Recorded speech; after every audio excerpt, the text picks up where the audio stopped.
I was going to say good afternoon, but it's not good afternoon. All right, ready? Hello, everybody. It's Mike the Baldadonis.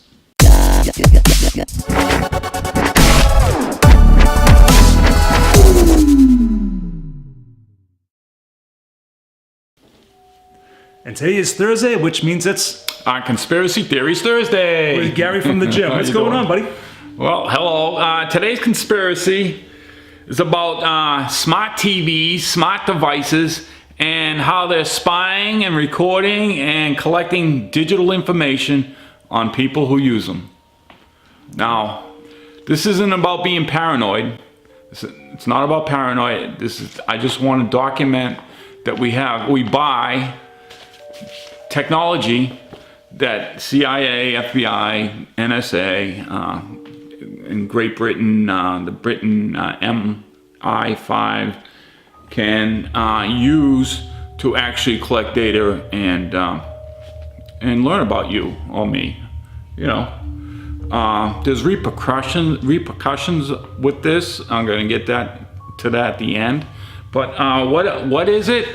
What the smart technology is? It's your television, an iPhone, iPads, or anything with a camera. The reason I bring this up for the conspiracy is that a lot of these devices have cameras, so they can turn these things on remotely without you even knowing about it.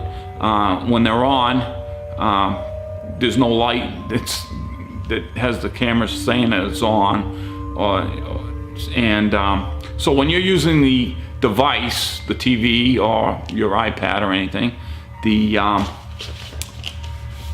as you're browsing or using it, they actually can use the camera to watch you or record you do your thing. So it's a little scary if you're in your own room or you're with your family, or you're doing things private and they're able to see this. In 1998, President Clinton signed a law. It was called the Digital Millennium Copyright Act. And in that act, it says that if you try to change or destroy the devices in your TV, it could be considered a felony. So this stuff has been planned. It's manipulated. It's under the light of day for people to really know what's going on. So in other words, if I had a friend that took out the other GPS device in the cell phone. He actually took it out. He told me that. And he said he got a phone call right away saying, "Mister, you better put that device back together again." You serious? I am dead serious. Do you know which device it was? It was a cell phone. He told me it was a cell phone. But yes, there are two GPS devices with your cell phone. One you can use for your tracking, leisure, and understand where you went for the day and this and that, but they also have one just for themselves. You can actually turn your phone off and they can still run it and have that device work the way it... Right, because you can if you lose your phone, you can call the company, right? And they can beep it. Well, yeah, I wouldn't know about that, but yeah, they can beep it. That's a nice feature. But I'm referring to it's stealth. It's stealth workings that are going on here, and this is what I'm bringing about. So it's not about being paranoid.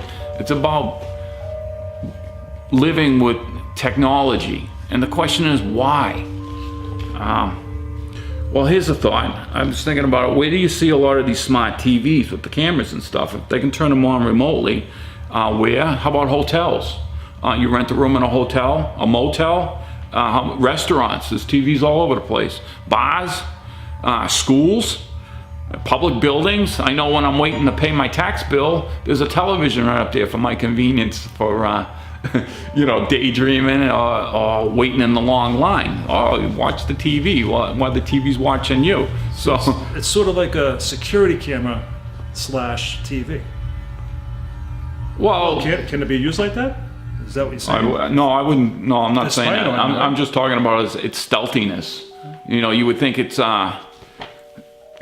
you buy a nice $3,000 television and you think you get having entertainment, using it as like a computer. You can order food and things. You can browse with it. You can talk to it. Talking about talking to it, the CIA has created tools to turn your smart TVs into bugging devices. See, they don't have to bug your house anymore. You do it yourself. You just buy this technology. The CIA has created programs called the PRISM. They collect data from Google and Apple. They do have a software program that has voice recognition. So not only facial recognition, I don't know if you've ever heard of it, but there's a lot of technology about facial recognition. So when you bring all your friends to watch a football game, and they can all be have their faces recognized. Right, yeah. You know, and as you go through society, you have security cameras or cameras all over your city, all over your parking lot, your town, your school buildings, what have you, and facial recognition. I mean, this is the ultimate dream, to be able to capture or collect as much info as you can, or data with the computer. It's just amazing. And NASA, NSA, the National Security Agent in Utah, says they can store 100 years worth of data in the building. 100 years worth of daily data. And it's like, it's above my imagination of why they would have to do this, but it's about control and I'm going to get to that a little later, some examples of what this could do. NASA has a program called Gumfish, where I don't know exactly what they do, but they have the program called Gumfish.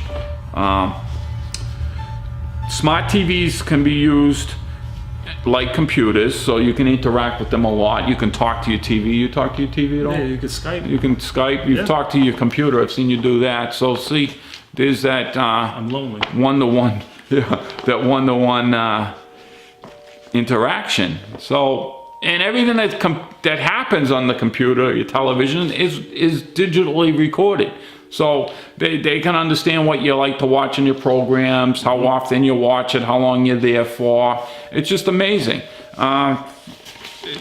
When you set up your television, the television requires you to accept a broad privacy policy during the setup before you can use the most basic and internet functions. You have to go agree to these things. Sony television was the only one that required you to agree to a privacy policy and terms of service to complete the setup of your television. See, so they're already trying to get you on the hook, so that you agreed to this, Right. Again, it's possible to remotely turn on your built-in camera and microphone, in addition to converting the TV into an all-seeing, all-hearing device. 9 and 10 smart televisions sold in the recent years were estimated to be prone to attack by hackers.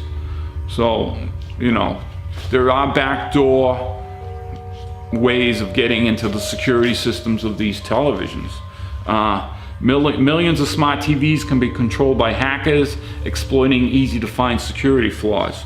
Now, the statistic here is there's the people buying smart TVs. It's estimated that 750 million will be used worldwide by the end of 2018. So we're welcoming these devices into our homes. The question is, well, if there's nothing to hide, or if you're not doing anything wrong, what's the problem? Well, the problem, and this is what I'm going to get at, it could be considered an abuse of power. We have a right to privacy. They can abuse personal and private information, and they also can discriminate against you by learning all these things. What? Were you going to say something? How about when you go for an interview? There's been cases where people go for an interview and the employer calls up their Facebook account and sees what they do on Facebook. Yep. Well, think about what you say or do in your house and your viewpoints. They data mine you and find everything about you, through these things. It's discrimination, thieves can take advantage. There's hacking. The government can abuse and use us. You also can be blackmailed by them collecting all this data. And here's some examples. Remember Governor Mitt Romney was running for president, and the news come out and said he was a bully in high school. He beat up somebody. The point of the story is that, you know, there was some record of it, and they wanted to bring this guy down. He wanted to run for president, do good for the country, and here they are bringing up some, we'll call it data, or some recorded something that happened when he was 12 or 13 years old. You know what I'm trying to say? So here they are recording data on your television or your everyday life, and so you want to be a leader someday, or you want to do something in the future, and they want to put you down. They can look up all this information and bring it out. I mean, look at what the current president's going through. You happen to have a recording of him with the showgirls there, you know, him saying that he could do anything he wanted with the young ladies, you know, because of the power. So the news ran it. It drove everybody wild. What a pig and whatever. You know what I'm saying? So I'm just trying to show you, illustrate to you how recorded data, that happened in the late 90s. And here he's running in 2018, so it was 20 plus years ago, and they're trying to use this information against him, you see? So this is what I'm trying to illustrate, that our smart devices are actual recording instruments, which in the future could demonize you or put you down. I mean, that's the whole point. And these technical products are run by companies or corporations. So you don't have, theoretically, the same protected rights as your government can't do towards you. You know what I'm saying? You're using their device, you've said yes to the privacy things, and you know, they can do whatever they need to prosecute you or dump on you. Where, you know, we have in our Constitution, the government can't do things like that. But you're going to find that corporations and the government are working hand in hand. The CIA does have a corporation. It's called InQtel, and this is where businesses and government kind of intertwine with one another, so they can get around things. Did I mention in 2008? What did I write? 2008, there was the Foreign International Act. And here the CIA interpreted it in such a way as that they're only supposed to spy on people out of the country, not their own citizens. And the CIA interpreted it as Foreign Intelligence Document Act, calling people, in the sense, items of interest. So they interpret it in a different way because the way it was written. So therefore, it's given them an excuse to spy or collect data on American citizens. You know, what brought this in was the 9/11 attacks. You know, it seemed to give them a license to follow the American citizens around. You had the Patriot Act, the National Defense Authorization Act, you had Homeland Security, you had, you know, now that I go to the library, theoretically, you know, in the Patriot Act, it says that they can see what books you took out. You know, all under the guise of security, you know, so I just want to bring this out, that our technology is pretty smart, and it's a collecting device. So, I mean, there's 10 other items that, you know, your credit cards can be used as a data collector, store loyalty cards, you know, they entice you, you know, like the gas stations now. I don't know if you've seen it. You can pay 7 cents less or 10 cents less a gallon if you have a loyalty card. Right. You know, so why do they need to know everyone's business? You know, it's just an enticement. Shaw's went that way, and Shaw's business didn't seem to flourish after that. You know, you see the product, it's selling for $3, but you got a loyalty card, it's $1.50. I mean, what's up with that? I mean, to me, it's a form of discrimination in the sense of being a customer. Me. So I'm getting Mingo? Mingo. Is that a New Hampshire thing? No, it's a Lawrence, Mass. All right, so that's Mingo. It's like 45s, you know. the card game 45s is basically in Mass and what have you. But I'm doing Mass and what have you.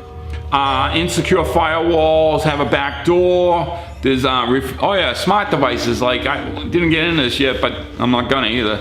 Agenda 21 or smart meters. Well, those two items, or smart, the Agenda 21 is a plan to congregate people and control their environments. But the smart meters are designed, remotely controlled to design high-tech machinery like your refrigerator, your stove, your dishwasher, to actually control it to be on or off, or take power away from it, you know, under the guise of saving energy. Yeah, drones, they got drones that can fly 17 miles up in the sky and just pan and stay up there for actually a long time, months, and just observe, you know, and then get down to like 6 inches of detail on the ground, something 6 inches small. And it's amazing, and it's taking all these views, and actually you can call it up, you know, like a month from now, you can call up yesterday and look at it as like it's real time. It's just amazing. I've seen some of that. Social media, like your Facebook, your Skyping, stuff like that. Oh yeah, that reminds me. So if you know where the camera is on your smart devices, cover them. Mark Zuckerberg covers his. His personal computer and what have you. Because if it's covered and they turn it on, they ain't gonna see nothing. Well, there you go. Put a piece of tape over. Right. Okay? I mean, you know, I was gonna read it to you. Where is it?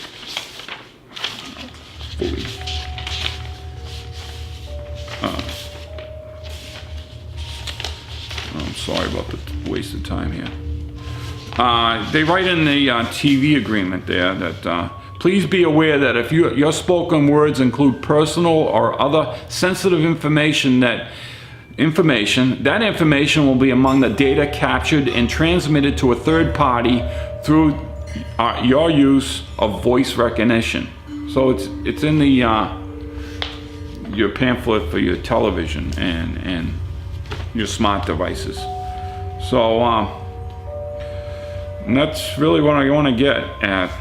So I just wanted to show you that, or talk to you that these smart devices can collect data, and the data, in my opinion, can be used against you in future time. Yeah, just like our videos.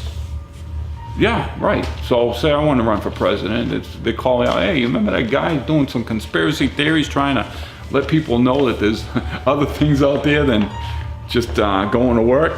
Right. You know, how can he be a good leader if he's opening people's imaginations and eyes up to information?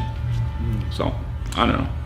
All right, everybody, I want to say thank you very much for all the new subscribers. A lot of people are subscribing to Gary because of his conspiracy theories, and I appreciate it. But there is a but. There is a big but. Big old but. A big but. Gary is taking the summer off. Yeah. So season one of Conspiracy Theory has officially ended today, but he's going to come back and he's going to talk about some other topics that he's gone through, and he's going to share some of his experience. And so he's still going to be involved, and in the fall time, yeah, we'll do it in the fall. so we're going to use this just like a TV program. Season 1 is ended today, so watch out for season 2.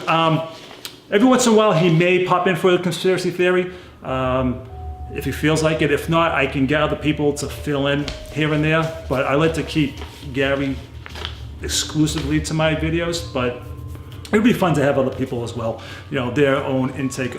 Well, I'd like to do some positive reinforcement of people having their own talent or growing in life, their development, and how you can inspire to be someone better or someone more or something you want to do in the future with your life. You know, some of my life experiences, Mike and I were talking about it, and I'd like to share it and maybe give some inspiration to young people and to be be something in the world, you know. Right, yep. Rather, you know, everyone has talent. What is it that you like to do in your life? Right. You know? Right now, my talent is YouTube. I'm kidding, obviously, because it's awful. But we're having fun, and thank you very much again. All the subscribers, all the views. I'm hitting 100,000 views on the steroid abuse. Thank you very much. And you know what? True stories, things that people actually gone through, is what motivates people to actually talk about stuff, right? You know what I mean? You want to tell our stories, right? And that's what people are really interested in, real, true stories. So again, thank you very much to all the subscribers, everybody's that been watching our videos. And until the next time, or season 2, or whenever. Yeah, season 2. We'll call it season 2, when that happens, Gary. It'll be interesting. Yeah, Gary will be back. And until then, until he does his next video, Baldadonis out.